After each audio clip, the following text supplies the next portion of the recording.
Hello and welcome to the Fast Track Travel Clinic with me, Simon Calder. And let's start with Julia Williams from Brunei on the island of Borneo.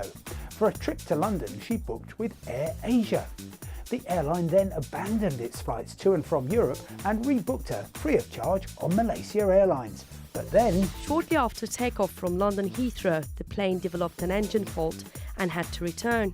When it became clear the problem could not be fixed quickly, passengers were told that if they made their own travel arrangements, then Malaysia Airlines would reimburse the cost of the ticket.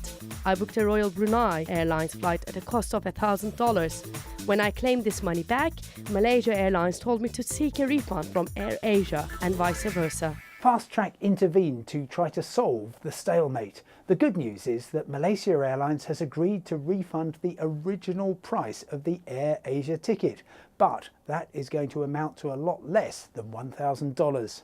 Future travellers who are in a similar position to Julia should make absolutely sure what the airline is offering and get confirmation in writing from a member of staff before buying a new ticket.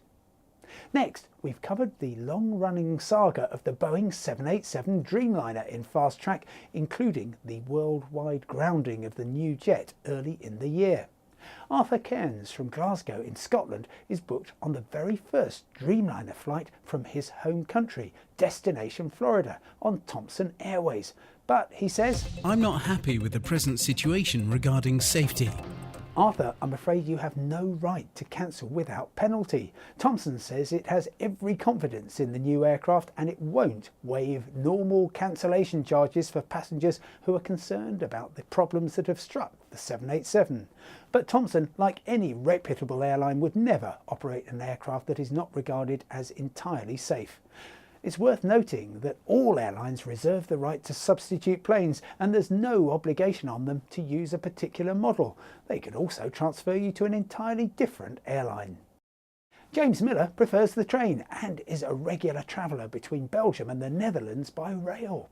But he wonders, what is going on with the new fire trains between Brussels and Amsterdam? James, that's a question plenty of people in Benelux are asking. The new high-speed link connecting the capitals began in December, but was suspended barely a month later after all kinds of mechanical problems with the Italian-made trains.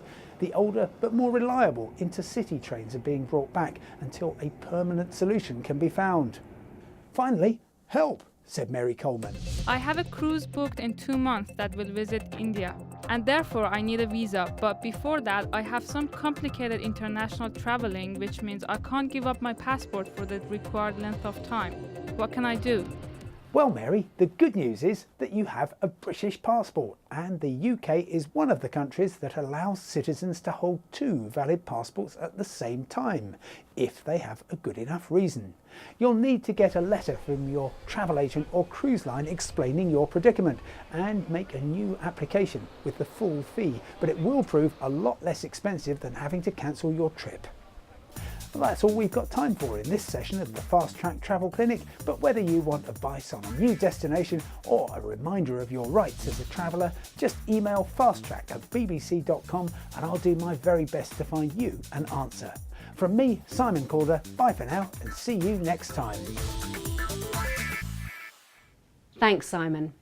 Now we end today's programme in Kazakhstan's commercial capital Almaty, which sits beneath the Tian Shan Mountains, which stretch all the way to western China. Kazakhstan is one of the major oil producers of the former Soviet Union, but now the government says it wants to diversify its economy and is looking at skiing as a way of doing that. But not all the locals are happy. We sent Rayhan Dimitri to find out why.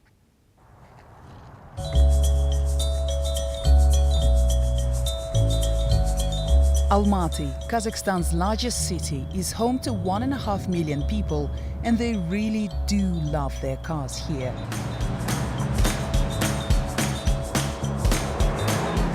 The air quality is very poor, but luckily 15 minutes drive away and you can see this.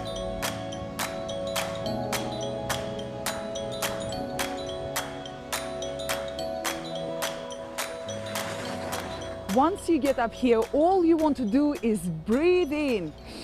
this amazingly clean mountainous air. But these mountains have much more on offer. Lots of fun activities that I'm going to explore. First stop, Medeo, the highest ice skating rink in the world.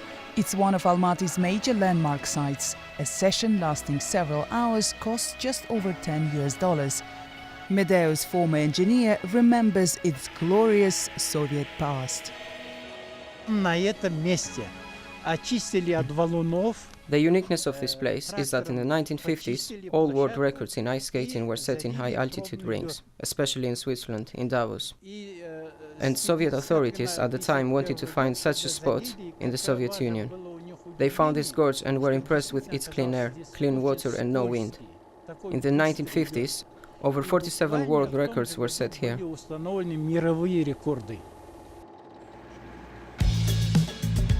Medeo ice skating ring is often quiet, but the ski resort of Shimbulak is a much busier place.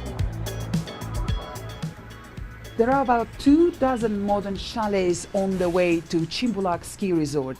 People who made inquiries about renting these chalets told me that apparently they belong to some really rich and powerful people in the country. Surprise, surprise.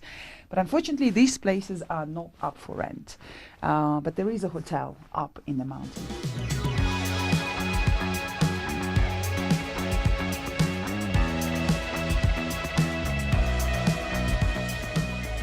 Shimbulak is located 2,260 meters above the sea level, with an annual average snowfall of 1.5 meters. For those wishing to master their skills, there is a ski school managed by a native of Colorado. There's many more resorts in Colorado. They've been in operation for 20, 30, 40 years, many of them, and at a very high level of service. So. And that's what we're striving for now here at Shimbulak, is to have consistent service. We're trying to raise and have raised our guest service level a tremendous amount just in 2 seasons. For intermediate and expert skiers as well as snowboarders, there are longer trails, moguls and some off-piste slopes. The skiing has been amazing.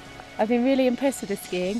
So I'm an intermediate skier and it's had a bit of challenge and it's nice and easy at times as well. The Kazakh government wants to attract more tourists like Polly.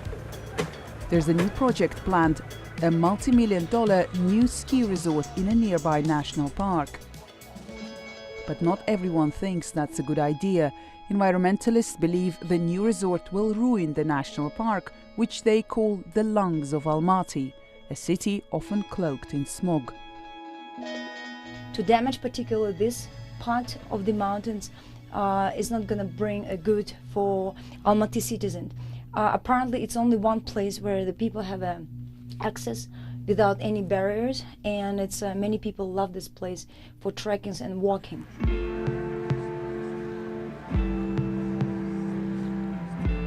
But the government says it needs to diversify its oil-based economy. Developing ski tourism is one of the solutions.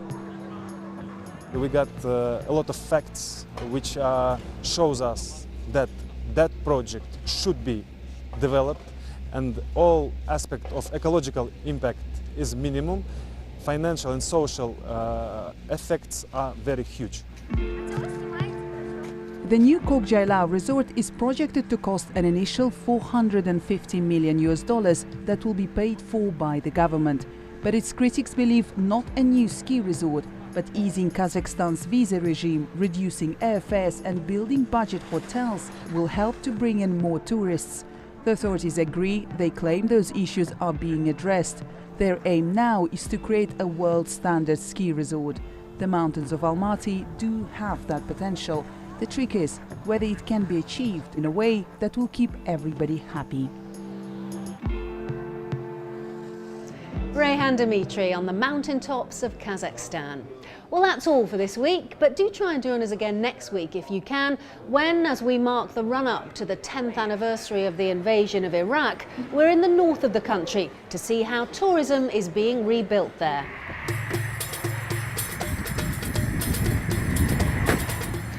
Forget Route 66 and all your other American highways. I've come to what they call the other Iraq for a very different type of road trip. Why would you come here, you ask? We're about to find out.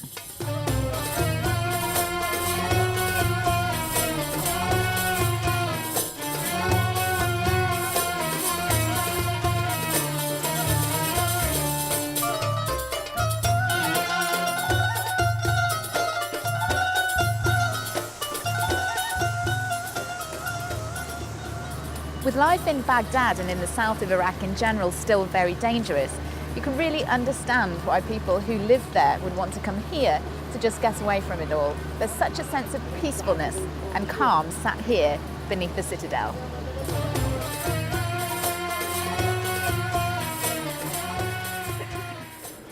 Until then, do stay in touch with us via Facebook, Twitter or Pinterest and have a look at some of our stories and features from around the world. But until next time, from me, Fiona Foster, and the rest of the Fast Track team, wherever you're going next, have a great trip and bye-bye.